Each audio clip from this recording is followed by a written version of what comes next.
Arc-en-ciel.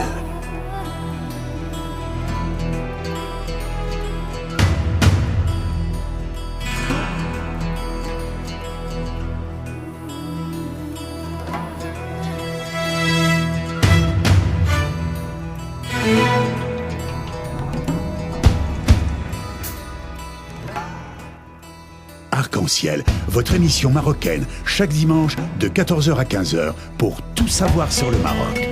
Actualité, culture, économie, société et animation festive. Avec Abdelatif, Arc-en-ciel au cœur du Maroc.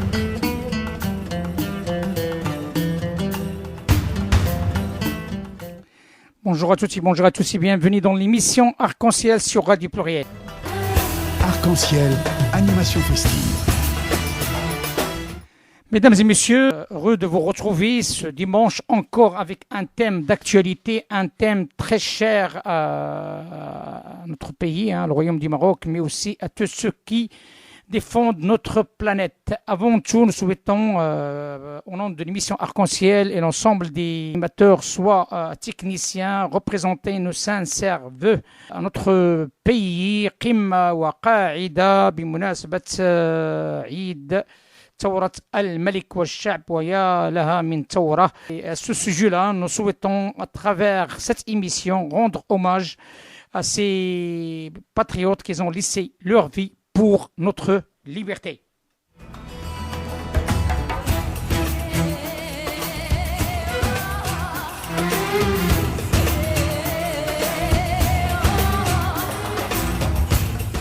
Mesdames et messieurs, de retour à l'antenne et nous sommes heureux d'avoir en ligne avec nous monsieur le ministre Moulay Ahmed Al-Iraqi et le professeur Abdelatif Al-Fakkak en direct du Royaume du Maroc. Bonjour monsieur le ministre, bonjour professeur. Bonjour. Bonjour, Ahlan wa sahlan. Tout d'abord, permettez-moi de vous remercier par rapport à cette acceptation d'être notre invité, par rapport à cette émission qui est dédiée à l'environnement, qui est dédiée à promouvoir la COP 22 qui peut être bénéfique pour le Royaume du Maroc, mais aussi pour l'Afrique. Ma première question est destinée à monsieur le professeur et l'expert. Monsieur l'ex-ministre, c'est Moulay Ahmed Al-Iraqi. Durant votre mandat ministériel en 2001, vous avez marqué la COP7 avec 2 ou 3 concepts à dimension internationale qui ont fait la différence entre le sommet de la Terre et le changement climatique. Que pensez-vous? Premièrement, merci à vous de me permettre de m'adresser à votre auditoire, respectueux auditoire, sur un sujet qui nous intéresse tous, c'est-à-dire au Maroc et ailleurs. Bien entendu, l'important ici, c'est d'évoluer vers le meilleur. Quant à votre question, effectivement, la COP7 a représenté pour le Maroc une occasion de révéler ses atouts dans la coopération mondiale pour la protection de l'environnement. Ce que je dois vous dire, c'est que j'ai participé beaucoup plus à la préparation de cette COP et disons à l'invitation, à la réussite de l'invitation du Maroc. Je me permets de vous rappeler tout simplement que cette COP7 s'inscrit en son temps dans l'élan, bien entendu, du sommet de la Terre de Rio, du protocole de Kyoto qui était mis en route à partir de 1997 et enfin de la création de la commission ministérielle africaine de l'environnement, l'ACMAE, en 1999. À ce propos, je rappelle que les pays du Sud n'ont réellement commencé à contribuer au déroulement des travaux de la COP qu'à partir de ce moment-là, car tout le passé était marqué par la forte présence des pays industrialisés, des pays payeurs et auquel d'ailleurs nous avons apporté notre contribution au Maroc, il fallait bien créer un organe qui parle au nom justement des pays pauvres. Alors, dans cet élan, le protocole de Kyoto, qui constituait une base des négociations pour la réduction des émissions de gaz à effet de serre, je rappelle que c'était par rapport à 90 de 5%, il fallait bien apporter une contribution pour débloquer ces négociations. Alors, parmi les choses qui ont été décidées ou abordées lors de la COP7, c'est le fameux principe de pollueur-payeur, le quota des émissions et les permis d'échange entre les pays émetteurs des gaz à effet de serre et les autres pays qui pouvaient céder la partie de la pollution aux pays industrialisés en contrepartie d'un certain nombre de compensations. Donc voilà schématiquement, disons, la contribution du Maroc à l'ensemble, mais ce qu'il faut dire d'emblée, c'est que lors de la préparation de la COP7, les interventions du Maroc étaient marquées par d'autres propositions, et notamment, vu l'aggravation de la pauvreté durant les 20 précédentes années, on voulait évoluer de la commission de lutte contre la pauvreté vers une commission de lutte plutôt contre l'appauvrissement, puisque les pays africains recèlent l'essentiel des ressources planétaires résiduelles et que paradoxalement, le continent est certainement riche, mais il est habité par des pauvres. Or, il n'y a aucun doute sur la nécessité de réparer cette situation afin d'intégrer réellement les pays africains de manière objective et durable dans ce qui a constitué, à mon avis, l'apport le plus important du sommet de la Terre en 1992, c'est-à-dire l'adoption consensuelle et sans précédent du principe de coopération mondiale pour la protection de l'environnement et la satisfaction transgénérationnelle et transfrontalière de besoins. Autrement dit, c'est pour la première fois dans l'histoire qu'on revient à la lucidité imposée par la raison de la nature, à savoir que l'environnement est global et que pour, disons, obtenir des conditions de vie favorables, il était nécessaire, bien entendu, d'impliquer tout le monde, mais en contrepartie d'une motivation. Et ce principe-là, effectivement, il a constitué un tournant de la pensée, du moins, de la pensée de l'humanité, qui s'est conformé avec ce que la nature exige. Donc, lorsque nous préparions la COP7, c'est un petit peu les atouts et les faiblesses du parcours depuis le sommet de la Terre qui nous a amenés à défendre les 3 points dont je vous ai parlé, mais avec tout de même la perspective d'aller vers autre chose. Je dois dire que 16 ans plus tard ou 15 ans plus tard, je dois vous dire que c'est toujours d'actualité et qu'il va falloir bien, lors de la COP22, faire un petit peu mieux que ce qui s'est fait jusqu'à présent. Exactement, Monsieur le Ministre. La satisfaction aussi, donc c'est au niveau de cette COP22 qui va avoir lieu pour la première fois en Afrique et notamment dans notre pays, le Royaume du Maroc. C'est une satisfaction qui est aussi résultat du travail de fond qui a été fait depuis plusieurs années. Donc, et vous venez de nous raconter cette historique, peu de monde qui le connaissent, et on tient à vous remercier. Ça me permettra aussi de poser la question à notre professeur Saad Latif El Foukak.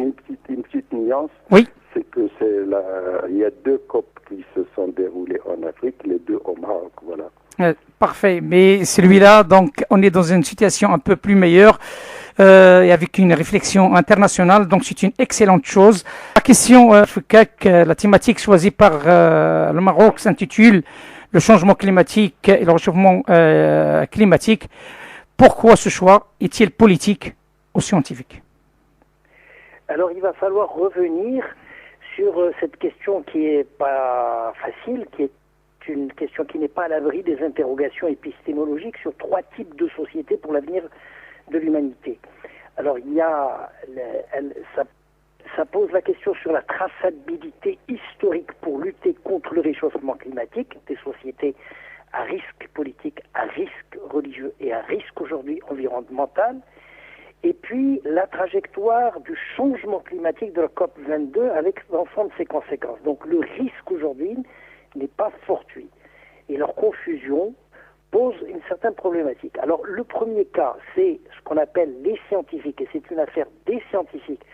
C'était le changement climatique qui est un dérèglement climatique qui correspond à des modifications durables des millions d'années des paramètres de la terre, mer et air. Et ce débat entre les scientifiques faisait de la problématique et comment protéger notre petite planète, notre petit village. Comment prévenir les sociétés à risque contre les cataclysmes, les risques de la nature, les tsunamis, les fontes des glaces du pôle Nord, la sécheresse, les effets volcaniques, les séismes, etc. Mais surtout en Afrique, ce qui nous intéresse, c'est la déforestation et la désertification qui concernait ce qu'on appelle le sommet de la Terre. Le deuxième cas, c'est le réchauffement climatique qui est le fait des émissions de gaz à effet de serre, mais qui est engendré par des activités humaines, qui modifient la composition de l'atmosphère de la planète. Et cette différence est importante pour comprendre les tirs croisés à bout portant entre le réchauffement climatique et ce qu'on appelle le changement climatique. Voilà en gros donc l'affaire qui est restée au niveau, je dirais, scientifique, pose problème, mais ils n'ont pas de décision, car vous savez que dans la mondialisation n'a pas de frontières culturelles, n'a pas de frontières économiques, n'a pas de frontières satellitaires des images, mais aussi, en termes d'environnement, n'a pas de frontières des effets de serre qui passent d'un pays à un autre. Donc toutes les décisions doivent être prises par des politiques.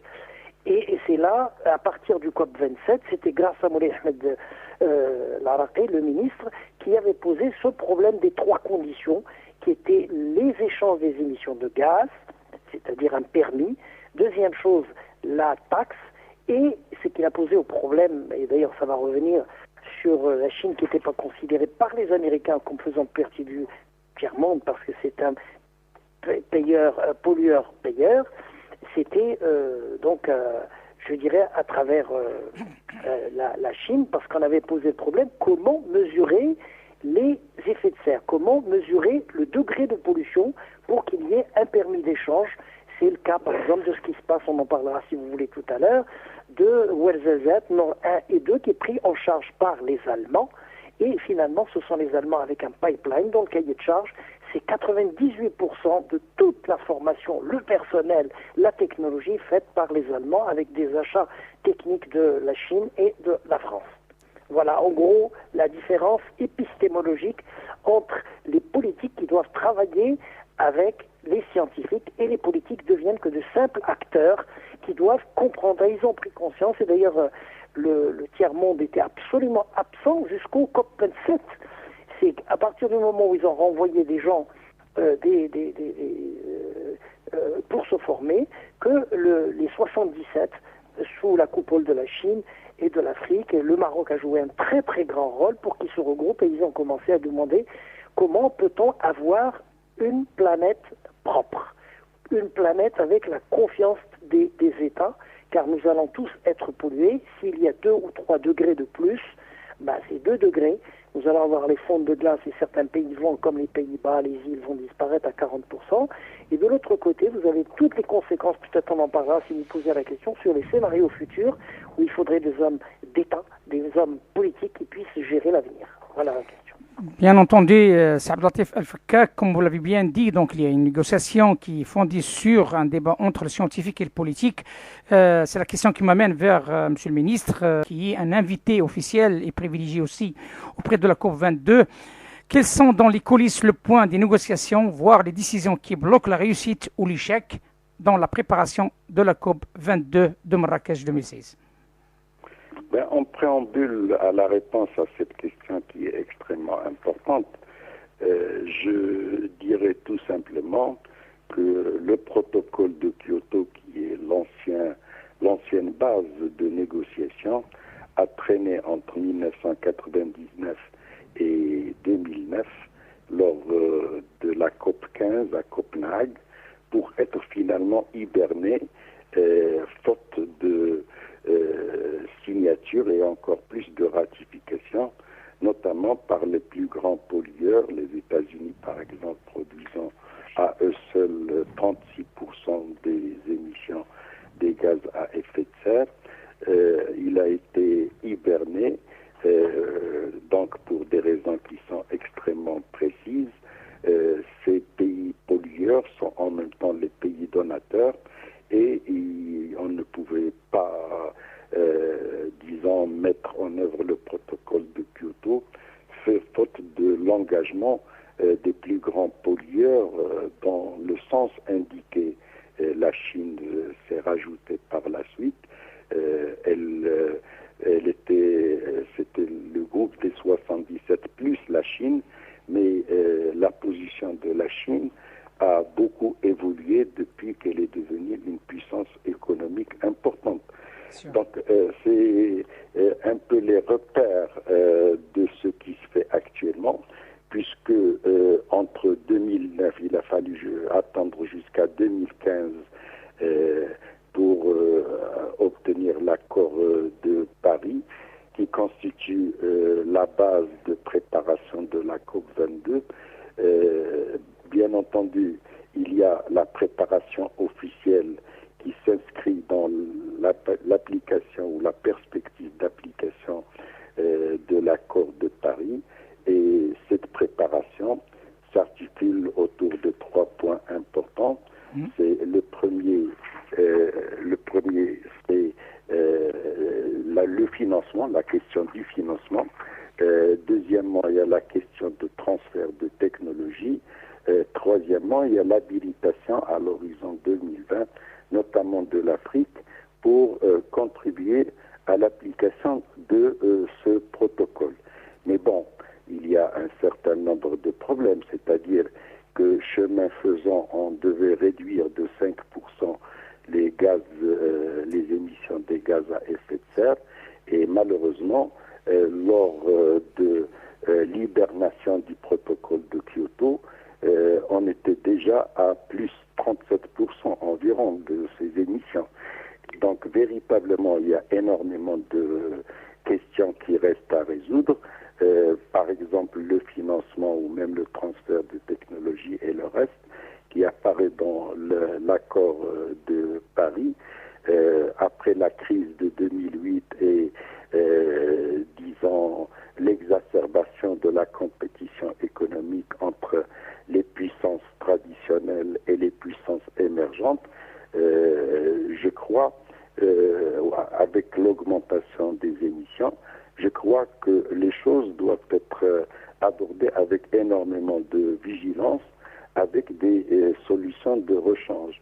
Bon, personnellement, j'interviens modestement, bien entendu, dans la préparation de ces COP22, et je sais que par ailleurs, les préparations qui se font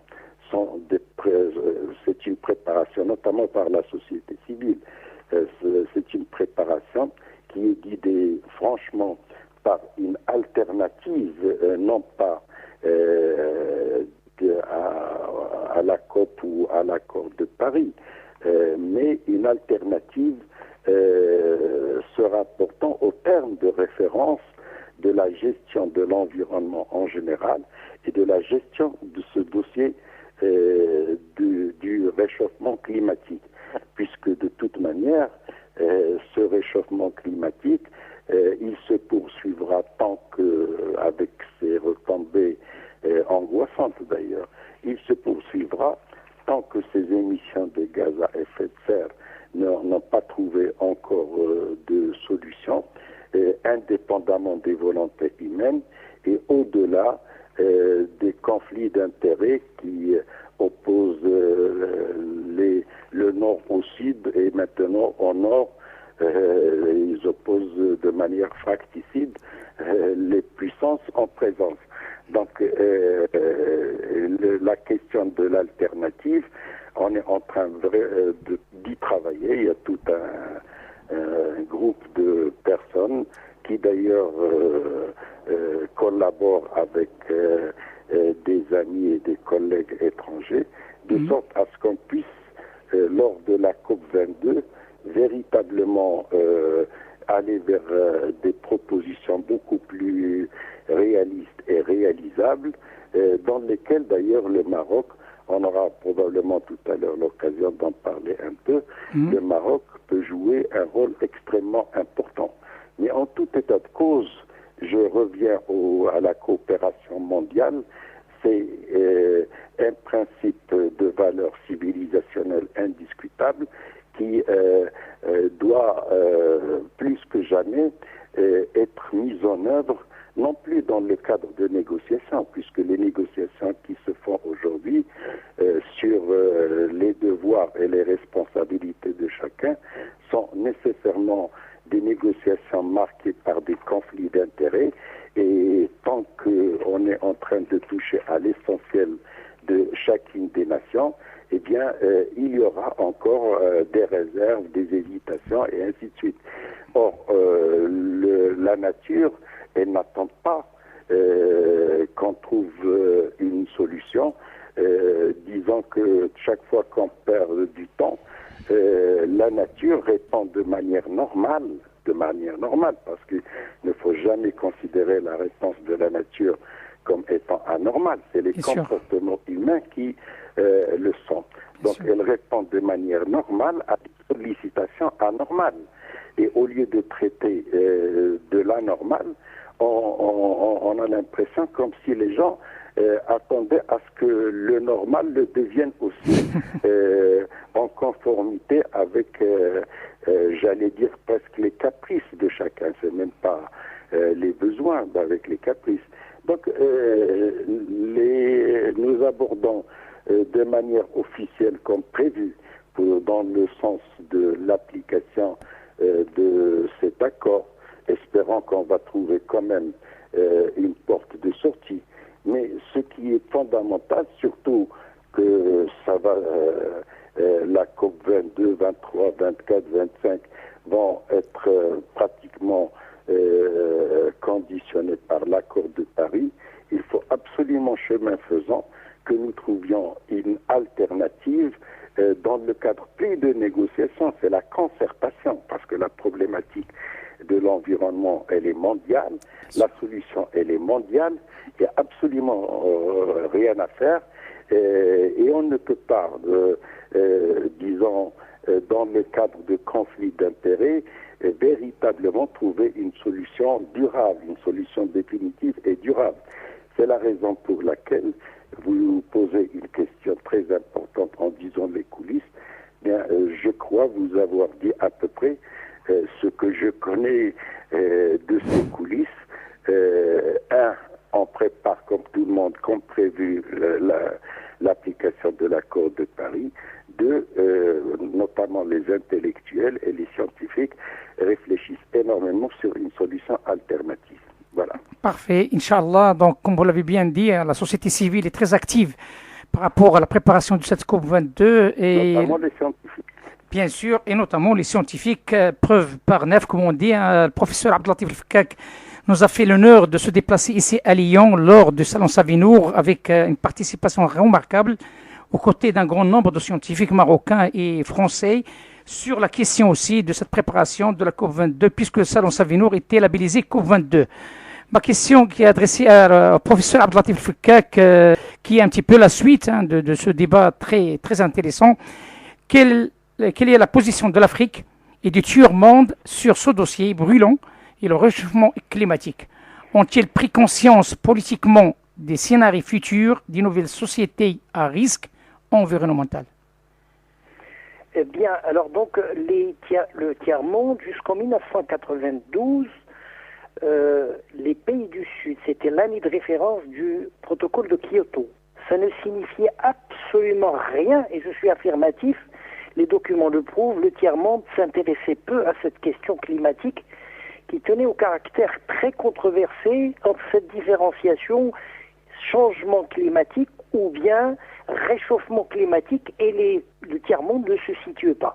La priorité exclusive des pays du Sud fut alors comment on va se développer. Vous avez derrière vous un passif qui a permis donc aux pays européens, notamment la Chine, notamment la Russie et surtout l'Europe et les États-Unis. Vous avez fait votre industrie en polluant, et maintenant vous voulez qu'on puisse régulariser. Et à ce moment-là,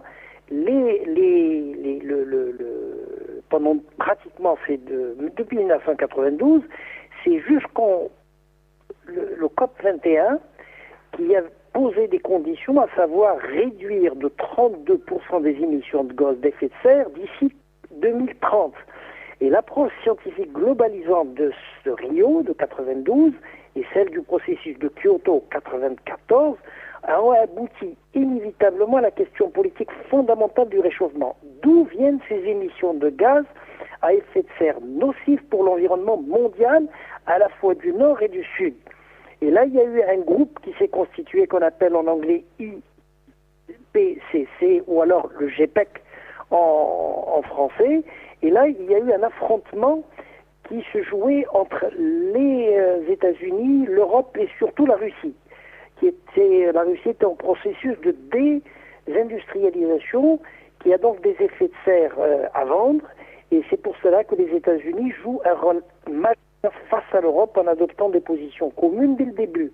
Aujourd'hui, le principal clivage des États-Unis, qui garde une place particulière en raison du boycott des Américains, qui a tenu un rôle de bouc émissaire de blocage général, fait glisser désormais aujourd'hui le débat de société des émissions de gaz vers des pays du Sud, en excluant la Chine, considérée comme un pays pollueur qui doit faire partie du... Et là, il y a eu énormément de problèmes, c'est que les pays du Sud, ils ont formé un bloc, ça venait d'être rappelé par Monsieur le ministre, le groupe des 77 plus la Chine, très habilement, la Chine s'est mise du côté du tiers-monde, et aujourd'hui le groupe, il a 130 pays, dont la Chine, l'Inde, le Brésil, l'Afrique du Sud, et il faut exclure la Russie, sinon ça serait le BRICS. Et là, la décision qui a été prise de façon homogène dans le protocole de Kyoto, c'est la règle était un pays, une voix, ce qui caractérise les négociations climatiques. Et la question qui se posait, c'est comment expliquer le glissement de ce débat de société entre les pays industrialisés, tranchés sur l'émission de gaz, payeurs, pollueurs, vers un débat de sciences scientifiques entre le Sud et le Nord. Et là, il y a le Moulay Ahmed Al-Araqi avait, dans le COP 7 en 1999, jusqu'en l'an 2002, a joué un rôle très important, d'abord sur cet effet de serre, et il a demandé à ce qu'il y ait, une quantification des mesures d'émission de gaz.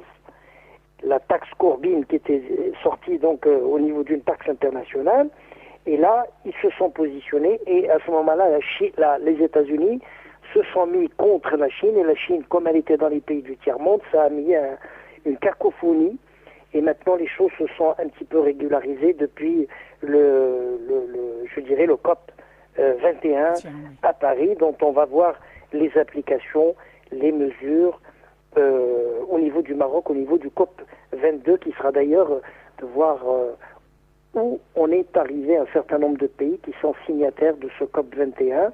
Dans la suite, va être géré par le Maroc, le COP 22. Voilà. Parfait, Sardat Fkak. Donc, je vous propose une toute petite pause musicale, si vous le permettez, et on continuera le débat avec deux dernières questions concernant cette mise en application des décisions prises, qui seront prises par la COP22, et aussi de parler aussi d'un thème qui me tient à cœur aussi, le rôle de l'eau en tant que factrice déterminante dans le changement climatique.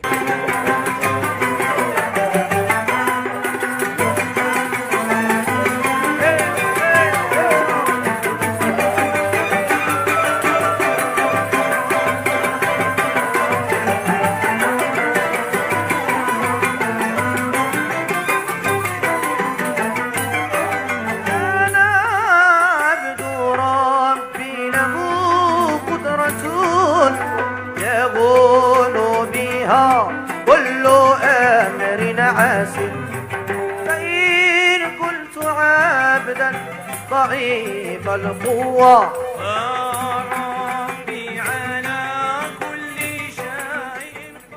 Retour à l'antenne et nous sommes, mesdames et messieurs, toujours en direct avec monsieur le ministre, professeur Moulay Ahmed Al-Iraqi, professeur de médecine d'anatomie pathologie au CHU de Casablanca et un ex-ministre de l'Environnement de 1998 à 2003 durant la période du gouvernement de transition et de l'alternance de la gauche marocaine au pouvoir.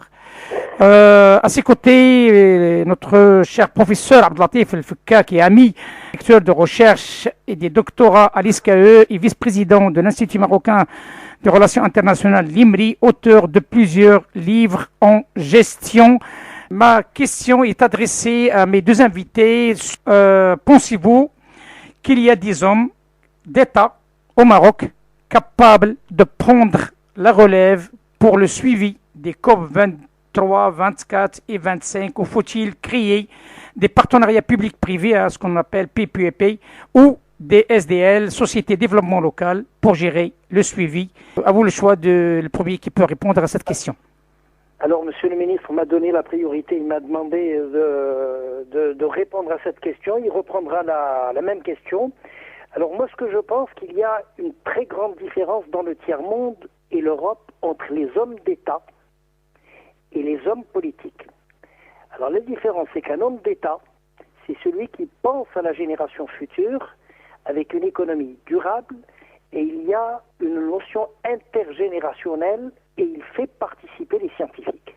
Et il essaye de comprendre en tant qu'homme politique, en tant que simple acteur qui prend une décision, d'écouter les universitaires, les oiseaux rares qui sont dans le métier. Par contre, un homme politique dans le cadre du tiers-monde, c'est un individu qui pense au marché électoral, comment il va, ou alors il achètera par la corruption, sa place pour remonter, soit au Parlement, soit comme dans un poste ministériel. C'est la grande différence.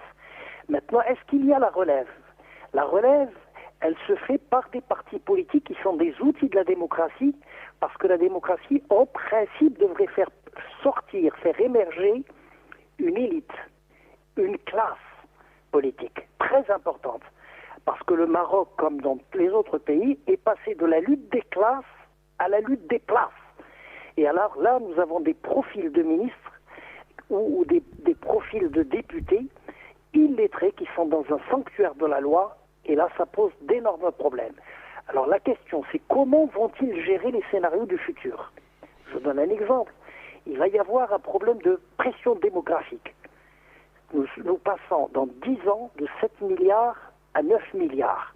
L'Afrique sera avec un taux de croissance de 34% pour 1000. À 2 milliards, elle va dépasser la Chine et elle va dépasser l'Inde. Comment peut-on gérer cette pression?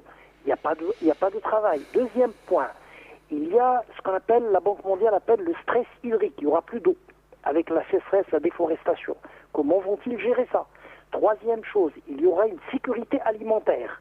Dans 10 ans, qu'est-ce qu'il faudra manger? Parce que la Chine et l'Inde, qui sont, surtout l'Inde qui ne mange pas de protéines animales, ils sont obligés donc au niveau végétal de manger un peu plus. Donc 60% de la nourriture mondiale sera consommée entre la Chine et l'Inde. Que restera-t-il pour l'Afrique? Ça, c'est une troisième chose. Donc quand il n'y a pas de sécurité alimentaire, quand il n'y a pas d'emploi, quand il n'y a pas de technologie, que nous passons dans une société de type numérique, vous savez les conséquences, il y a l'immigration. Et l'immigration, qui va la subir, ce sont les pays du Nord, c'est-à-dire le Maroc, c'est l'Algérie, c'est la Tunisie. Comment va-t-on gérer le flux de mondiale, alors là, il faut des leaders, des oiseaux rares et pas des moineaux, il faut des requins et pas des sardines, il faut des grosses patates, des grosses légumes, mais pas des navets, qui sont au niveau politique. Et il reste un autre point, c'est les problèmes dont je suis mal à l'aise devant le ministre, qui est lui-même un professeur de médecine, c'est le problème de la santé des certain nombre de maladies, qui sont le sida, le Zika, la vache folle, les HNN, les oiseaux de type migrateur, et un certain nombre de maladies qui n'existaient pas et qui vont se créer et qu'il va falloir de type résoudre. Et finalement, le problème de la technologie. Nous passons d'une révolution, je le dis simplement comme ça, en feu d'artifice, d'une révolution agricole vers une révolution hydraulique, vers une révolution de la vapeur, vers une révolution de l'industrie. Aujourd'hui, nous passons donc d'une société qui s'appelle une société de type numérique. Et on perd la confiance. Et comment passer d'une société de méfiance vers une société de confiance et vers des sociétés de type laïque où on ne fait pas intervenir les religions, car les religions, ils n'ont rien à découvrir dans le futur, tout est à redécouvrir dans le passé, et donc les religions, ce ne sont pas des programmes politiques, il va falloir qu'on se réadapte, et on est en retard, car déjà l'Europe a fait cette séparation laïque entre l'État et les religions, et ils sont donc plus libres pour mesurer les conséquences et moins de contraintes au niveau de la population, car un homme politique qui a des contraintes vis-à-vis de la population, ce n'est pas un homme, un technocrate, ou comme l'appellerait donc le prix Nobel dès les années 64, la technostructure. Vous voyez bien un peu les conséquences. Voilà, je passe directement le micro, répondra à la même question. Oui, professeur Fekak, juste une petite remarque. Hier, il y avait un échange entre moi et un ami en commun. Hier soir, donc une personne que vous le connaissez, ancien de l'INSEE, donc l'Institut national des statistiques et économie appliquée. Il y avait un échange très intéressant, M. Ifin Adris, donc l'ancien conseiller d'un certain nombre de ministres marocains, et c'est un spécialiste en matière de statistiques et économie appliquée. Et ce monsieur, lors de ce débat, dit, donc hier soir, et certainement il sera parmi nous très prochainement dans une émission dédiée à ces statistiques et cette notion macroéconomique du Royaume du Maroc, il a dit il y a un problème de cafouillage entre le réel, qui est entre les mains des experts et les compétences, et entre le politique. Donc il est temps que le politique se base sur le réel qui est entre les compétences. Et je laisse la parole à Monsieur le ministre. Bien, je crois que vous avez donné un petit fil conducteur de ma réponse, parce que je partage ceci avec votre invité d'hier. Et je m'inscris en même temps dans l'élan de ce que vient de dire le professeur Fekak, à savoir en ce qui concerne la question des hommes d'État qualifiés. Je crois effectivement qu'il faut faire une nette distinction partout dans le monde, pas uniquement au Maroc. Il faut faire une distinction catégorique entre les hommes d'État et les politiques. C'est pas tout à fait la même chose. Quoi qu'on essaye de semer la confusion pour des raisons que je n'aborderai pas, mais ceci existe et c'est comme ça. En ce qui concerne les hommes politiques, comme l'a dit le professeur Fekak, ils sont beaucoup plus préoccupés par leur reconduction et par conséquent, ils sont par définition attachés au virtuel, parce que le réel, s'il est dit dans une campagne électorale, croyez-moi qu'on n'a pas beaucoup de chance pour arriver. Donc les politiques sont comme ça, et ils le resteront toujours au Maroc et ailleurs, puisque ceci maintenant, il est mondialisé. Il n'y a pas que ce qu'on dit, il y a beaucoup de choses qui sont mondialisées. On est en train de le vivre ces derniers jours en France, Monsieur le ministre. Pardon ? On est en train de le vivre ces derniers jours, Monsieur le ministre. Non, mais nous le vivons, nous pouvons le vérifier rien qu'en observant la scène. On n'a pas besoin véritablement de faire une analyse savante. Exact. C'est juste une observation. Exact. Quant aux hommes d'État, c'est bien entendu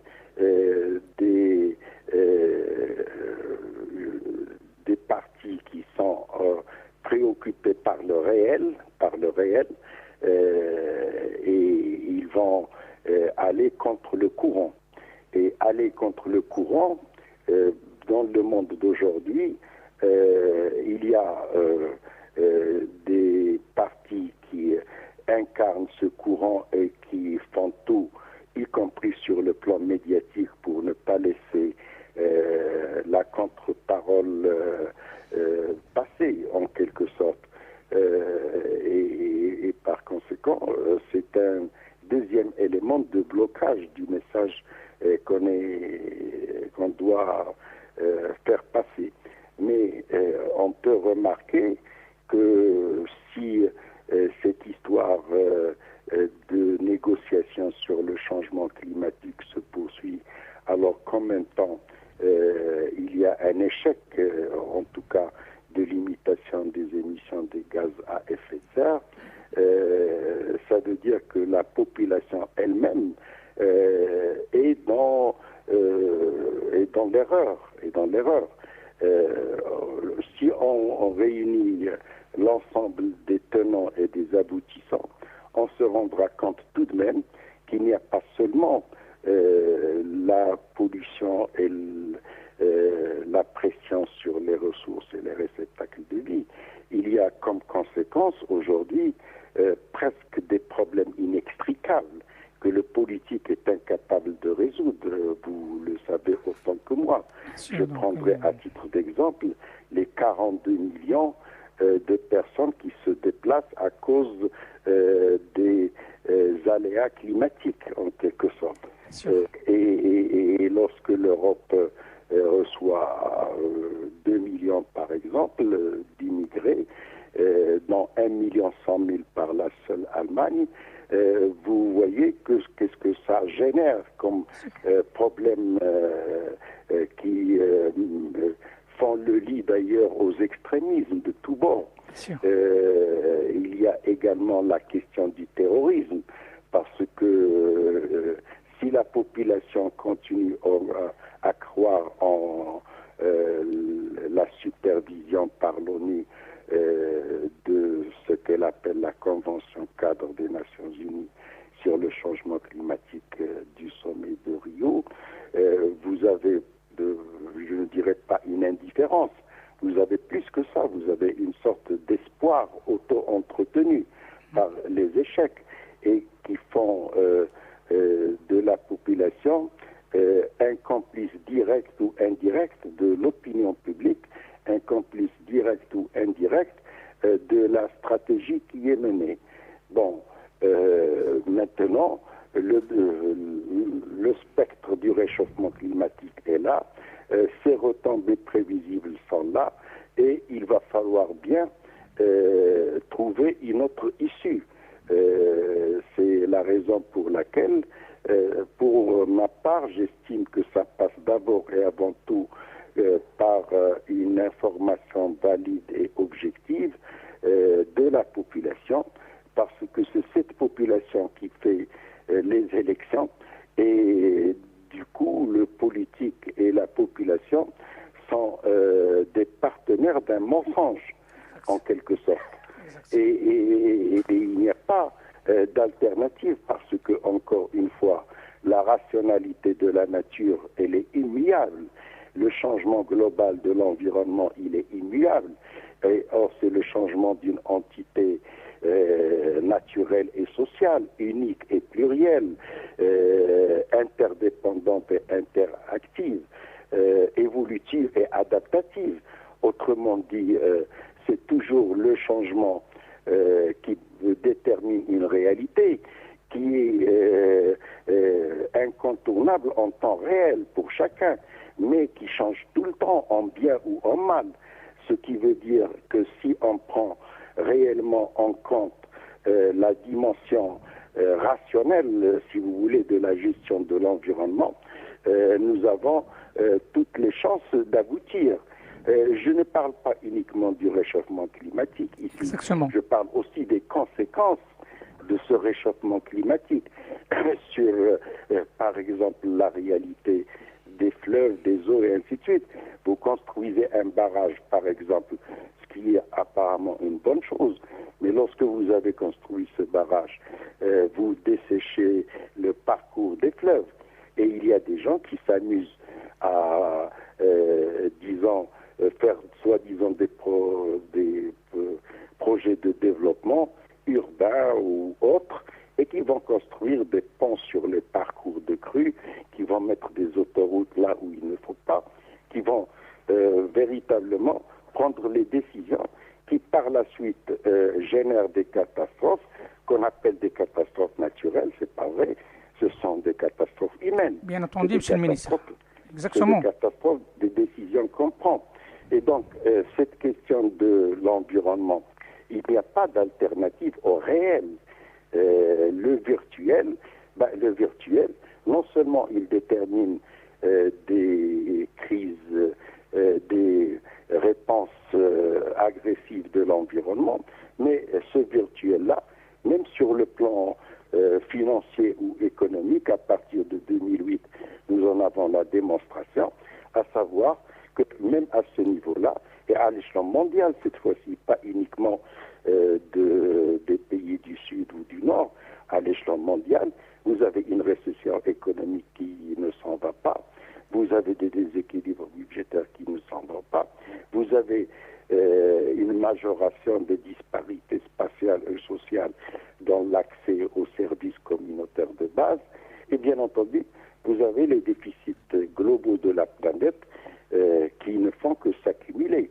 Donc, la question de l'homme d'État, comme vous l'avez posé au Maroc et ailleurs, elle ne se pose pas tellement. Les hommes d'État, on peut toujours en avoir. En revanche, il y a la question des politiques qui, lorsqu'ils sont dans une stratégie de plus consensuelle, la stratégie actuelle du sommet de Rio, c'est quoi? C'est la stratégie adaptative de l'environnement au développement. C'est à l'heure, parce que jamais la nature ne va s'adapter à la volonté humaine. Vous avez à côté deux types de stratégies qui mobilisent le Nord comme le Sud, mais qui sont aussi biaisées l'une que l'autre. C'est la stratégie dite environnement-développement qui est destinée aux riches et la stratégie développement-environnement qui est destinée aux pauvres. Exactement, Monsieur le ministre. C'est cette disparité, Monsieur le ministre, vous avez tout à fait raison, c'est cette disparité dans l'engagement, cette disparité aussi dans l'action par rapport à ces problématiques environnementales. On le constate aussi sur un élément déterminant, parce qu'il me reste peu de temps et je souhaite vous poser cette question, parce que c'est une question qui me tient à cœur aussi, l'eau. Autant que factrice déterminante. Là, on parle du gaz à effet de serre, certainement, mais aussi lié à l'eau. C'est le pétrole de demain, l'eau. Donc, tout le monde a compris l'enjeu de l'eau. Et le Maroc, c'est un pays qui souffre de cette denrée rare, malgré ce qu'on dit, parce qu'il y a aussi du gaspillage, il y a aussi une mauvaise gestion. Récemment, donc, il y avait le déplacement de Madame la ministre chinoise lors de ce salon de la ville.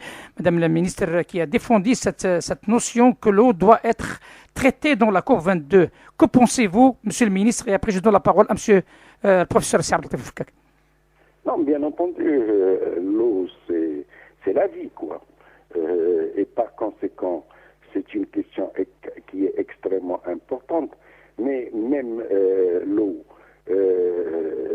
sa gestion dans notamment les pays du Sud, la gestion de l'eau, quand elle est disponible, quand l'eau est disponible, il y a un gaspillage et un pillage comme on ne peut pas s'imaginer de cette ressource vitale.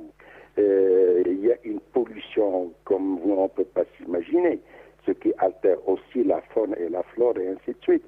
Et par conséquent, effectivement, la question de l'eau ne sera pas résolue par ce qu'on appelle le transfert de technologie de réparation et ne peut être résolue que par le transfert d'idées, de précaution, de prévention et ainsi de suite. Autrement dit, au lieu d'attendre les problèmes, il vaut mieux les traiter en amont, de sorte à ce qu'on peut gérer cette ressource, même quand elle est rare. D'ailleurs, le Maroc, cette substance ne s'est véritablement raréfiée qu'avec l'avènement d'un nouveau mode de vie et d'un nouveau mode de production et ainsi de suite. Il n'en a d'ailleurs pas les moyens. Il a les moyens de consommer, mais il n'a pas les moyens de produire et d'améliorer un certain nombre de choses. Ça ne veut pas dire, encore une fois, que les compétences n'existent pas. Les compétences, elles sont là, mais elles sont maintenues en hibernation parce que, tout simplement, il y a un leurre partagé. Les pays du Nord s'attendent à ce que les pays du Sud fassent un effort pour eux, et les pays du Sud s'attendent à ce que les pays du Nord les accompagnent dans une société de consommation qui devient absolument folle, totalement folle, puisque toutes ces choses-là, leurs conséquences sont connues. En revanche, la prise de conscience de ce que c'est nécessite encore un effort extrêmement important. Mais pour ce qui est de votre question, je pense les hommes d'État, politiques et ainsi de suite, je pense que c'est une question qui est universelle, qui ne se limite pas au Maroc. C'est une question qui se pose partout ailleurs. Les scientifiques eux-mêmes commettent l'énorme bêtise de maintenir les leurs en disant que la technique et la technologie, qui certainement apportent des innovations spectaculaires, en disant qu'elle est suffisante pour réparer les dégâts quels qu'ils soient. Mais il n'y a que les non-scientifiques qui disent ça, ou les scientifiques complices d'une certaine vision politique. Mais le scientifique le plus, disons, objectif et le plus éthique ne peut en aucune manière dire ce. C'est lui qui connaît, comme l'a dit Socrate, tout ce que je sais, c'est que je ne sais rien. On sait des choses, mais on ne sait pas grand-chose. Et on ne sait pas comment réparer des dégâts qui relèvent des lois naturelles selon les volontés humaines. D'où la difficulté, Monsieur le Ministre. Oui, exactement. Il y a une question importante qui se pose lors de la COP ou en dehors de la COP, c'est que la stratégie mondiale adoptée, il y a un principe vertueux, mais l'application obéit à une vision totalement erronée. Voilà. Merci, Monsieur le Ministre. Il me reste 2 minutes. Je vais donner la parole à professeur Fkak pour une conclusion. Je tiens à vous remercier, Monsieur le Ministre, par rapport à cette clarification qui est assez importante. Professeur. Oui, pardon. Oui, professeur, il me reste 2 minutes. Je suis désolé. J'aimerais bien avoir votre mot de la fin avec une conclusion par rapport à ce qui vient d'être dit par Monsieur le Ministre.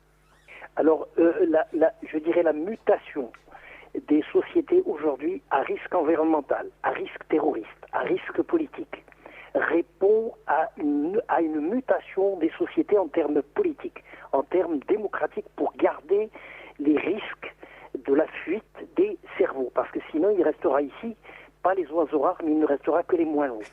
Alors, la deuxième chose, c'est qu'il y a un autre risque, c'est ce qu'on appelle le PPP. Partenariat public-privé. Ce qui veut dire, en d'autres termes, c'est que aujourd'hui, après 60 ans, je vous donne l'exemple simplement du Maroc, mais il est valable pour l'Afrique. On n'est pas capable aujourd'hui, après 60 ans d'école, de gérer l'électricité, de gérer l'eau, de gérer les métros, de gérer les tramways et de gérer le ramassage domestique des ordures. Alors qu'est-ce qu'on fait? On appelle des sociétés, par exemple la LIDEC, des eaux, pour pouvoir ramener un certain nombre de cadres et de gérer avec un contrat de 35 ans, voire 45 ans. Alors ça, ce sont des risques. Le risque aussi, c'est celle de la compensation de type industriel qu'on appelle l'offset. Professeur, je suis désolé, il me reste 45 secondes, parce que 45 secondes. Premièrement, je souhaite vous remercier par rapport à tout ça, mais je vous invite, si vous l'acceptez bien, à une autre émission, mais on prendra le temps pour parler sur un sujet bien spécifique, sur toute cette histoire de différence entre compétences et réalité politique, et d'en parler d'une manière plus avancée. Professeur, je tiens à vous remercier infiniment de cette richesse culturelle que vous nous donnez chaque fois par votre participation. Je remercie Monsieur le Ministre par rapport à sa largesse de cœur, et en tenant à le remercier infiniment. الله يطول عمرك. شكرا جزيلا سي عبد اللطيف فكاك، والى اللقاء الحلقه المقبله ان شاء الله، لان الوقت قاد ليا، مع كامل الاعتذار. Arc-en-ciel, la chronique.